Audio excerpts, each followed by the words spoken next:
हर रिश्ता सम्मान चाहता है। दोस्तों, यदि आप आध्यात्मिक और धार्मिक कहानियाँ सुनना पसंद करते हैं तो उसका मेरा अलग से चैनल बना हुआ है। उसका लिंक आपको डिस्क्रिप्शन बॉक्स में मिल जाएगा।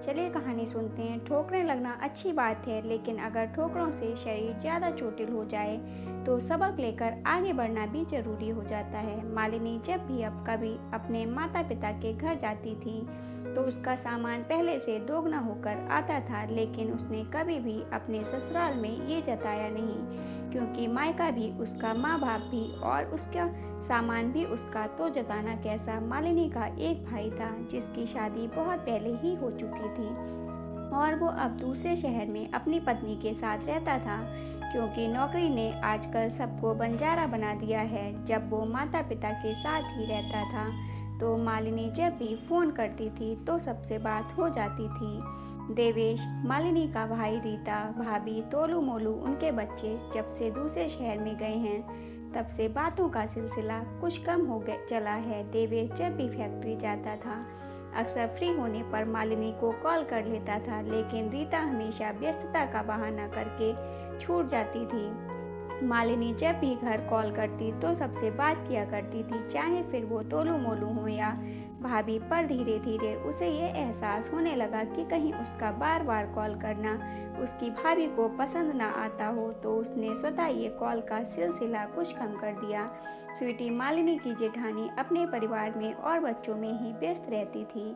मालिनी को वहाँ से भी कोई उम्मीद नहीं थी, क्योंकि मालिनी उसको गलत नहीं मानती थी, बस ढलती जा रही थी इस दुनियादारी में। पर ऐसे में वो बहुत मिस करती एक हम उम्र बहन को, जिसको शायद कॉल करना उसे कभी बुरा न लगता।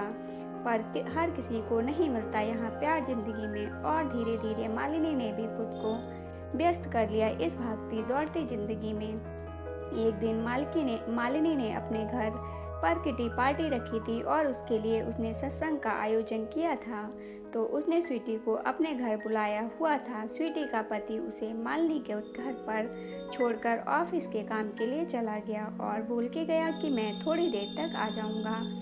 स्वीटी ने देखा कि अर्जुन उसका पति को आने में भी काफ़ी अभी टाइम लगेगा, तो उसने मौके का पूरा फ़ायदा उठाया और बच्चों के साथ गप्पे मारने बैठ गई।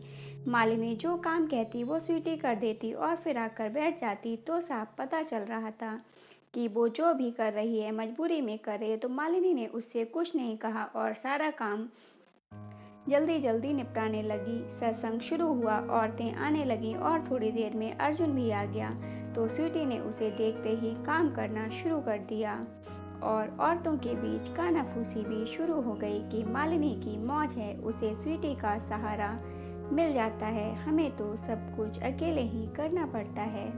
ये सब बातें मालिनी के कानों में पड़ी तो उसे बहुत बुरा लगा, क्योंकि सारा काम उसने खुद ही किया था। पर उसने इस बात पर चुप रहना ठीक समझा। कुछ दिनों बाद मालिनी की भाभी का जन्मदिन था, तो मालिनी ने उसे बहुत अच्छे से मुबारकबाद दी और उसके दूसरे शहर में होने के बावजूद उसके लिए अच्छा सा तोहफा लेकर गई। लेकिन उस दिन उसकी भाभी ने उससे बहुत अच्छे से बात नहीं की, तो उसे लगा कि शायद किसी बात से उनका मूड ठीक नहीं होगा। लेकिन कई बार उसने ये देखा कि जब उसका भाई सामने होता था तो भाभी अच्छे से बात करती थी, लेकिन जब वो सामने नहीं होता तो उसे मूड खराब होने का नाटक देखना पड़ता था। मालिनी एक दिन बहुत उदास बैठी थी, तभी उसकी सहेली आ गई, तो मालिनी ने उसका स्वागत किया और उसके लिए चाय बनाकर सब कुछ नॉर्मल दिखाने लगी। तो उसकी सहेली ने पूछा कि कुछ बात है जो तुम्हें परेशान कर रही है। तब मालिनी ने उसे सारी बात बताई। उसकी सारी बातें सुनने के बाद शनाया उसकी सहेली ने कहा, देखो मालिनी, सम्मान हर रिश्ते में होना चाहिए, फिर चाहे वो छोटा हो या बड़ा। और अगर सामने वाले को आपका सम्मान करना नहीं आता तो आपको भी एक कदम पीछे हटाकर उसे यह एहसास दिलवा देना चाहिए। अब मालिनी को समझ आ गया था कि उसे क्या करना है। अगले दिन स्वीटी के बेटे का बर्थडे था, तो मालिनी वहाँ गई और ये बोलकर बैठ गई कि उसकी तबीयत ठीक नहीं है और चक्कर आ रहे हैं, बस भैया के जिद करने पर आई हूँ। स्वीटी ने जो काम मालिनी के हिस्से के लिए छोड़े हुए थे वो उसे खुद करने पड़े। ऐसे में उसका चेहरा उतर गया और जैसे ही उनके सास ससुर आए तो मालिनी बोली, मुझे अब थोड़ा अच्छा लग रहा है।